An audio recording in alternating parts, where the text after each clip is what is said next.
Coming up on this edition of Carolina Insider, a new restaurant is bringing a taste of Cuba to Columbia.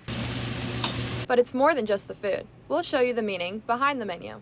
And as lines get longer at food banks, the Trump administration makes a decision about SNAP funding that will affect many families. Let the country open and we'll fix it. But first, some changes on the sidelines.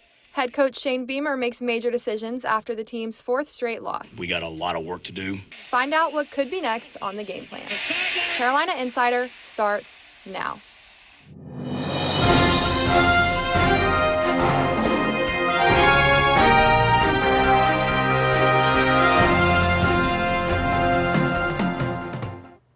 Hello, and thank you for joining us. I'm Morgan Scott. Our top story today, the search is on for some new talent in USC's football program. Offensive coordinator Mike Shula is out after last weekend's loss to Ole Miss. Hired at the end of last season, Shula secured just one conference win earlier this year against Kentucky.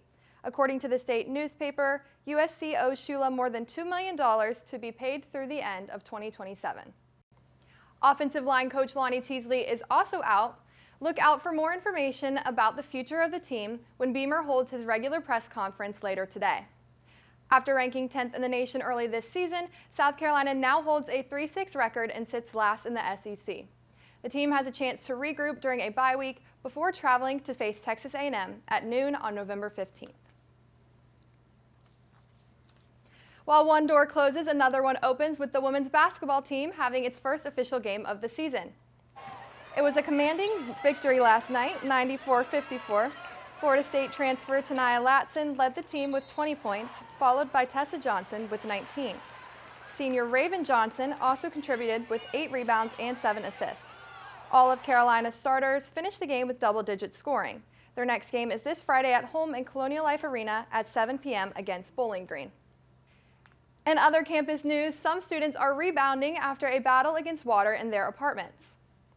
As you can see in this social media video, a flood in one apartment at Gateway 737 washed out several residents living in the unit and others below.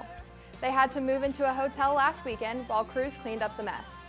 One student tells Carolina Insider she and her roommates are back in her apartment today, but others remain in the hotel. The flood started when a sprinkler broke inside a closet on the 3rd floor. The property owner says 7 apartments were affected. USC Development Foundation released a statement clarifying that the university does not own Gateway. Now to a story we've been following closely, food subsidies for people across America. On the heels of 2 legal decisions, the Trump administration announced it will use emergency reserves to partially fund SNAP this month. SNAP benefits ended Saturday, leading to long lines of cars at food banks across the county, including here at Harvest Hope. Volunteers have been working to stock and distribute to meet additional need, but the news isn't all good. Trump says the emergency fund only has enough to cover half of the country's SNAP benefits, and there will likely be delays getting them out until the vote to open the government. All they have to do is let the country open and we'll fix it. Until then, you can expect to see more long lines at area food banks. Turning now to local politics, it's election day and hundreds of local and state elections are taking place across the country. Here in Columbia, the race for mayor is taking center stage. Incumbent Daniel Rickenman is running for re-election against Jessica Thomas and Wade Fulmer. In interviews with WIS-TV, Rickenman says he's focused on public safety, economic development, and affordable housing. Thomas says she wants to build more trust in government, build opportunities for growth, and push for income-based housing models. Fulmer's campaign highlights safety, transparency, and bringing order to city council meetings. He's also calling for limits on new luxury apartment development in the city. You can only vote if you live in the city limits and are already registered here. Polls close at 7 o'clock tonight. Next year, South Carolinians will be voting for governor, and a new candidate has entered the race. Here with that story in today's Pure Politics report from the State House steps is Haley Brown. Haley? South Carolina Democrat Jermaine Johnson has just announced he's running for governor in 2026. Johnson currently represents Richland County in the State House of Representatives. It's time for a new beginning and a brighter day to build a new South Carolina together. According to his website, he's running on issues like infrastructure, mental health, and education. He's the second Democrat to announce his bid in the race after attorney Mullins McLeod. But in August, the South Carolina Democratic Party publicly encouraged McLeod to end his campaign, saying, quote, "It is clear that Mr. McLeod is navigating profound challenges and should focus on his mental and emotional well-being instead of a campaign for governor," end quote. Whoever wins will then go up against the winner of the five-way Republican primary, including candidates Pam Yvette, Josh Kimbrell, Nancy Mace, Ralph Norman, and Alan Wilson.